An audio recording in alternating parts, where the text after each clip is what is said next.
आज की वीडियो में हम क्लास 10th की क्वेश्चन बैंक साइंस की सॉल्व करने वाले हैं, जिसमें हम पढ़ेंगे परावर्तन एवं अपवर्तन। जो चैप्टर है वो उसमें से 8 अंक के क्वेश्चन आने वाले हैं। 1 अंक के 4 क्वेश्चन और 2 अंक के 2 क्वेश्चन। इस प्रकार से 8 नंबर का चैप्टर है ये।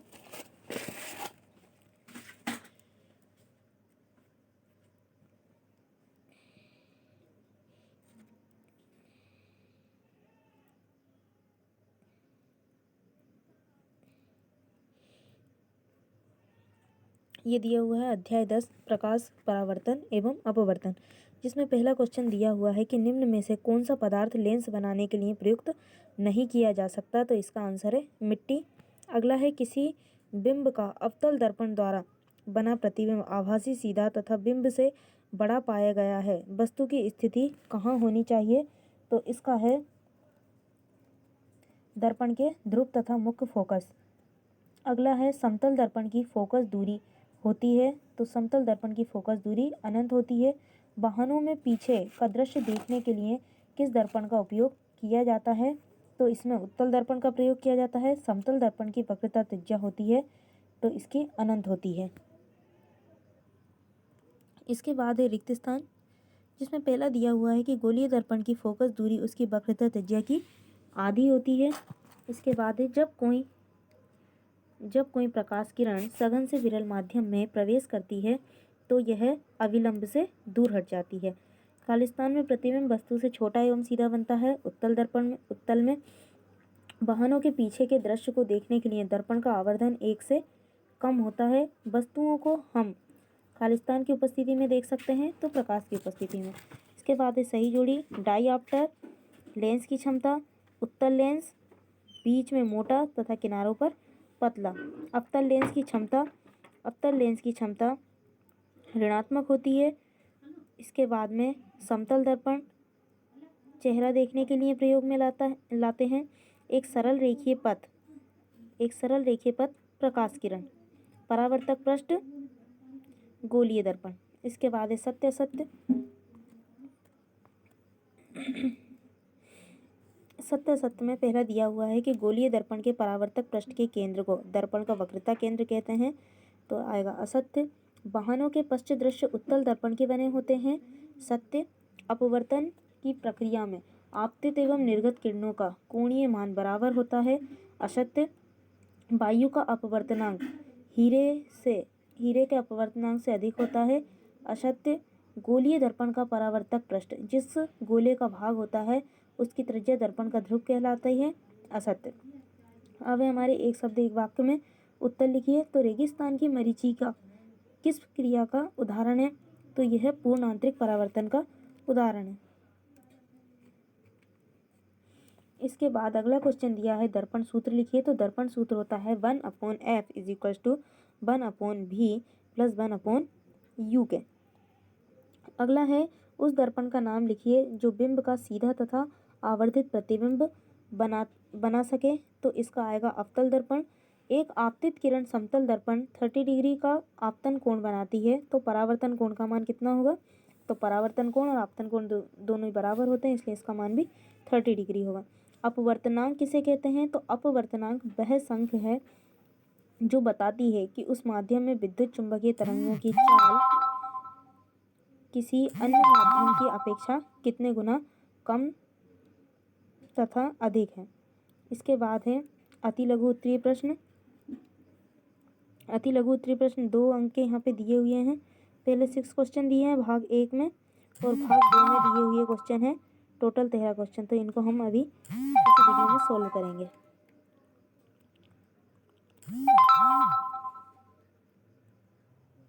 हमारा जो पहला क्वेश्चन दिया हुआ था वो ये था कि गोलीय दर्पण किसे कहते हैं और गोलीय दर्पण के प्रकार बताइए।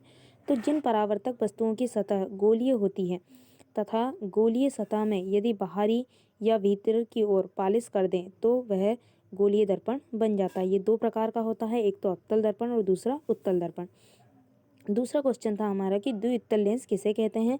तो जिस लेंस के दोनों पृष्ठ उत्तल होते हैं उन्हें हम द्विउत्तल लेंस कहते हैं। इन लेंस के पृष्ठों की वक्रता त्रिज्याएं समान भी हो सकती है तथा भिन्न भिन्न भी हो सकती है। अगला है, कोई प्रकाश की किरण एक पारदर्शी माध्यम से दूसरे पारदर्शी माध्यम प्रवेश करते समय अपना पथ क्यों मोड़ लेती है?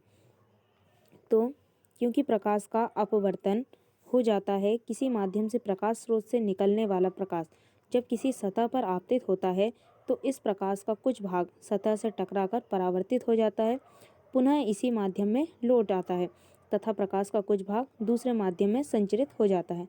अगला है, प्रकाश के अपवर्तन के नियम लिखिए।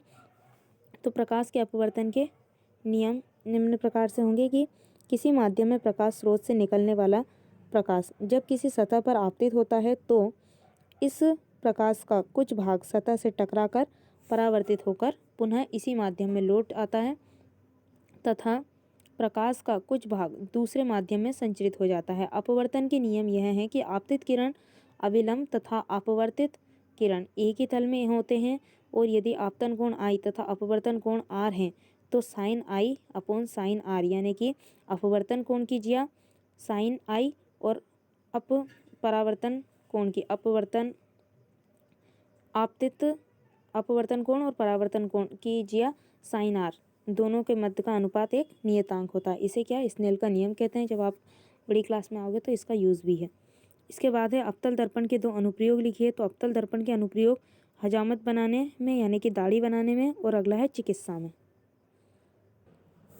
अगला क्वेश्चन है कि प्रकाश के परावर्तन से आप क्या समझते हैं, इसके नियम लिखिए। तो चमकीली सतह से प्रकाश का परावर्तन 2 नियमों के अंतर्गत होता है। समझाने के लिए निम्नलिखित प्रयोग किया जाता है। पहला, कि साधारण दर्पण की एक पट्टी को प्लेन कागज पर आधार से खड़ा करें। दूसरी स्टेप में आपको इस पर ए और बी वस्तु यानी कि ऑब्जेक्ट एक सीधी रेखा में रखें। वस्तु के लिए पेपर पेन का प्रयोग किया जा सकता है। दर्पण में ए और बी के प्रतिबिंब को देखकर ए डैश बी डैश और 2 पिन लगाएं। दर्पण हटा दें, पिन में चिन्ह लगाएं। पिन भी हटाकर स्केल की सहायता से आपतित किरण ए बी को मिलाएं, परावर्तित किरण ए डैश बी डैश को मिलाएं। अभिलंब खींचें। निष्कर्ष, चमकीले सतह पर टकराने वाली किरण आपतित किरण है और ए डैश बी डैश को मिलाने वाली रेखा परावर्तित किरण है।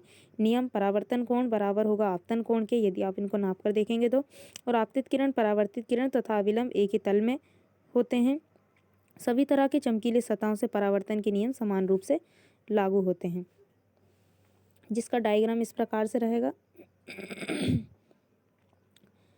इसके बाद में भाग बा में जो क्वेश्चन दिए हुए थे 13 क्वेश्चन, उसका पहला क्वेश्चन है कि अवतल एवं उत्तल दर्पण में विभेद किस प्रकार से किया जा सकता है। तो उत्तल दर्पण, इसमें परावर्तक सतह बाहर की ओर से उभरा हुआ होता है और अवतल दर्पण में अंदर की ओर से उभरा हुआ होता है। उत्तल दर्पण प्रकाश को बाहर की ओर प्रतिबिंबित करता है और यह अंदर की ओर प्रतिबिंबित करता है। उत्तल दर्पण में प्रतिबिंब दर्पण के पीछे वस्तु से छोटा, सीधा एवं आभासी बनता है और अवतल दर्पण में प्रतिबिंब वास्तविक एवं उल्टा बनता है एवं मूल आकार से बड़ा होता है। इसके बाद अगला क्वेश्चन है कि समतल दर्पण द्वारा किसी बिंब के बनाए गए प्रतिबिंब की कोई 4 विशेषताएं लिखिए। समतल दर्पण द्वारा किसी बिंब के बनाए गए प्रतिबिंब की निम्न विशेषताएं होती है कि प्रतिबिंब सदैव आभासी, सीधा, प्रतिबिंब की स्थिति केवल वस्तु और दर्पण पर ही निर्भर करती है, ना कि देखने वाले की स्थिति पर। वस्तु का जो भाग जितना आगे होता है उसका प्रतिबिंब उतना ही पीछे बनता है। अब है स्नेल का नियम लिखिए, चित्र सहित व्याख्या कीजिए। तो स्नेल का नियम तरंगों के अपवर्तन से संबंधित है। एक सूत्र है जो आपतन कोण तथा अपवर्तन कोण के बीच संबंध स्थापित करता है, जिसको sine I upon sine R is equals to constant से बताते हैं। आपतन कोण तथा अपवर्तन कोण के ज्याओं का अनुपात दोनों माध्यमों में तरंग के फेज वेगों के अनुपात के बराबर या दोनों माध्यमों के अपवर्तनांक के अनुपात के व्युत्क्रम के बराबर होता है, जिसका यहाँ पे डायग्राम भी दिया हुआ है। Sine theta upon sine theta 2, v1 v2 इनके वेग हैं और इनका यहाँ पे डायग्राम भी दिया हुआ है कि पहले माध्यम में जब आपतित हुई फिर उससे परावर्तित हुई तो क्या हुआ, अविलंब की ओर झुक गई। एन क्या है, माध्यम है यहाँ पर। अगला है अभिसारी एवं अपसारी लेंस में अंतर। अभिसारी लेंस प्रकाश किरणों को एक बिंदु पर एकत्रित करता है। यह लेंस बीच में मोटा तथा किनारों पर पतला होता है, अर्थात इसकी दोनों सतहें बाहर की ओर उभरी होती है और अपसारी लेंस प्रकाश किरणों को फैला देता है। ये लेंस बीच में पतला और किनारों पर मोटा होता है। अब लेंस किसे कहते हैं? तो पारदर्शक और समान माध्यम का वह भाग जो दो वक्र पृष्ठों या एक वक्र पृष्ठ और एक समतल पृष्ठ से घिरा हुआ हो, अर्थात दो गोलीय पृष्ठों से पारदर्शी माध्यम लेंस कहलाता है। यह मुख्यतः दो प्रकार का होता है, अवतल लेंस और उत्तल लेंस। इसके बाद में आपके अंकित प्रश्न है। उस लेंस की फोकस दूरी ज्ञात कीजिए जिसकी क्षमता -2.0 डायऑप्टर है। यह किस प्रकार का लेंस है? तो लेंस क्षमता का सूत्र P = 1/f, यानी कि फोकस दूरी के व्युत्क्रमानुपाती होता है ये। तो हमें P जो इसकी शक्ति दी हुई है, तो इसको सेंटीमीटर में रखना रहता है, मीटर में हमेशा इसको मीटर में ही रखना रहता है। तो P की जगह पे हम जब इसको चेंज करेंगे -2.0 को, ये अभी हमें सेंटीमीटर में दिया, मीटर में चेंज करेंगे तो इसका आंसर 20 आ जाएगा। 20 रख दिया हमने P की जगह पे, 1/f ऐसे ही रहेगा। हमको क्या याद करना है? इसकी फोकस दूरी याद करनी है। तो हम F के बराबर में -1/2 मीटर रख देंगे। यहाँ पे थोड़ा सा मिसप्रिंट है, जो सेंटीमीटर में दी हुई है इसको मीटर में चेंज करेंगे तो यहाँ पे 2 आंसर आएगा और जो 2 इसके बटे में जाएगा। इसके बाद F = -1/2 आ जाएगा, क्योंकि हर में माइनस नहीं लगता है। तो अब हम लिखेंगे F = -1/2 × 100 मीटर। तो F का मान हमारे पास क्या आ जाएगा? -0.50 सेंटीमीटर, अर्थात लेंस की फोकस दूरी 0.50 मीटर है तथा यह अवतल लेंस है। अगला है निम्नलिखित को समझाइए। ध्रुव, लेंस का मुख्य अक्ष, प्रकाशिक केंद्र, वक्रता केंद्र। ध्रुव क्या होता है? गोलीय दर्पण की पृष्ठ सतह का मध्य बिंदु ध्रुव कहलाता है। इसे चित्र में P बिंदु से दर्शाया गया है। यहाँ पे ये जो चित्र दिया हुआ है, यहाँ पे जो P बिंदु डला हुआ है वो ध्रुव है। लेंस का मुख्य अक्ष, गोलीय दर्पण के ध्रुव तथा वक्रता केंद्र से गुजरने वाली काल्पनिक सीधी रेखा को मुख्य अक्ष कहते हैं। यहाँ पे जो P और B दिख रही है वो मुख्य अक्ष है। इसके बाद में वक्रता केंद्र, प्रकाशिक केंद्र। लेंस का प्रकाशिक केंद्र वह बिंदु है जहाँ से प्रकाश की किरण किसी दिशा में कोई बदलाव नहीं होता, मतलब यह कोई किरण प्रकाशिक केंद्र से होकर गुजरती है तो वह सीधे निकल जाती है, वह झुकती या फैलती नहीं है। इसके बाद है वक्रता केंद्र। गोलीय दर्पण का परावर्तक पृष्ठ एक गोले का भाग होता है, वह गोले का केंद्र दर्पण का वक्रता केंद्र कहलाता है। इसे C अक्षर से बताया गया है इस चित्र में। अगला है वक्रता केंद्र। वक्रता केंद्र हो गया। अब इसके बाद में हमें दिया हुआ है क्वेश्चन कि किसी अवतल दर्पण द्वारा विभिन्न स्थितियों पर बनने वाले प्रतिबिंब को चित्र की सहायता से समझाइए। यदि वस्तु अनंत पर हो, तो हमारा जो चित्र आ वाला दिया हुआ है उसमें वस्तु AB जो है अनंत पर रखी हुई है, तो इसका प्रतिबिंब, यदि वस्तु अनंत पर होती है तो उसका प्रतिबिंब वास्तविक तथा वास्तविक उल्टा व छोटा बनता है। इसका प्रतिबिंब है जो A बिंदु पर बनेगा। इसके बाद यदि वस्तु C पर हो, अभी हमने वस्तु को वक्रता केंद्र C पर रखा है, तो हमारा प्रतिबिंब कहाँ बन रहा है? AB डैश पे बन रहा है, वास्तविक उल्टा और छोटा है। इसके बाद जब हमने P और F, जब वस्तु को, यदि हमने वस्तु को C पर रखा तो हमारा प्रतिबिंब कहाँ बन गया? C पर ही बनेगा। और हमने जब वस्तु को P तथा F के बीच में रखा, तो P और F के बीच में जब हम वस्तु को रखेंगे तो क्या दर्पण के पीछे बनेगा? AB डैश बिंदु पर। और यदि वस्तु F हो तो वास्तविक उल्टा तथा आवर्धित बनेगा, अनंत बिंदु पर बनेगा जब हम इसको फोकस पे रख देंगे तो। इसके बाद हमें दिया हुआ है कि बिंब की निम्नलिखित परिस्थितियों के लिए अवतल लेंस द्वारा बनाए गए प्रतिबिंब की प्रकृति क्या होगी? रेखाचित्र द्वारा स्पष्ट कीजिए। यदि बिंब की स्थिति अनंत हो, यदि हम अनंत पर रखेंगे तो अवतल लेंस से बने प्रतिबिंब की प्रकृति हमेशा आभासी होगी। अनंत पर रखेंगे तो कहाँ बनेगा इसका प्रतिबिंब? फोकस पे। अगला है उस लेंस की फोकस दूरी ज्ञात कीजिए जिसकी क्षमता -2.0 डायऑप्टर है। क्वेश्चन डबल रिपीट है। अगला है कोइन डॉप्टर +1.5 डायऑप्टर क्षमता का संशोधक लेंस निर्धारित करता है। लेंस की फोकस दूरी ज्ञात कीजिए। क्या निर्धारित लेंस अभिसारी है अथवा अपसारी? तो हमें पता है लेंस क्षमता का सूत्र क्या होता है? P = 1/f। तो हम यहाँ पर देखेंगे कि हम 1.5 पी की जगह पे रखेंगे और हमें एफ ज्ञात करना है। तो जब हम इसको सोल्व करेंगे तो इसका आंसर आ जाएगा प्लस का 0.67 मीटर। अतः लेंस की फोकस दूरी क्या है, प्लस में है, तो निर्धारित लेंस कैसा है, अभिसारी लेंस है। अगला है 5.0 सेंटीमीटर लंबाई का कोई बिंब 30 सेंटीमीटर वक्रता त्रिज्या के किसी उत्तल दर्पण के सामने 20 सेंटीमीटर दूरी पर रखा गया है। प्रतिबिंब की स्थिति, प्रकृति तथा साइज ज्ञात कीजिए। हमें बिंब की ऊंचाई h1 जो दी हुई है वो 5 सेंटीमीटर है और वक्रता त्रिज्या जो दी हुई है वो 30 सेंटीमीटर है। तो इससे हम फोकस दूरी निकाल सकते हैं कि है ना, जो फोकस दूरी होती है वो वक्रता त्रिज्या की आधी होती है। तो फोकस दूरी कितनी हो जाएगी हमारी, 15 सेंटीमीटर।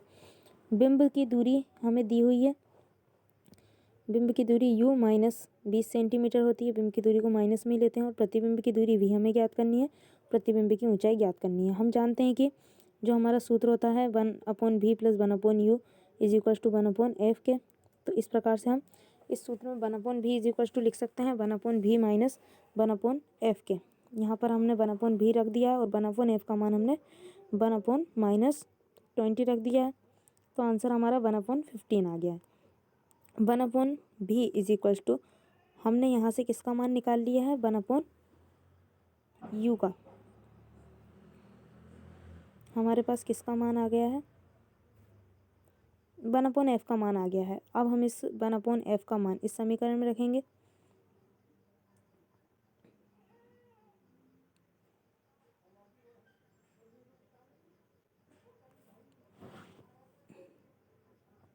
हमने इस सूत्र में सभी मानों को रखा।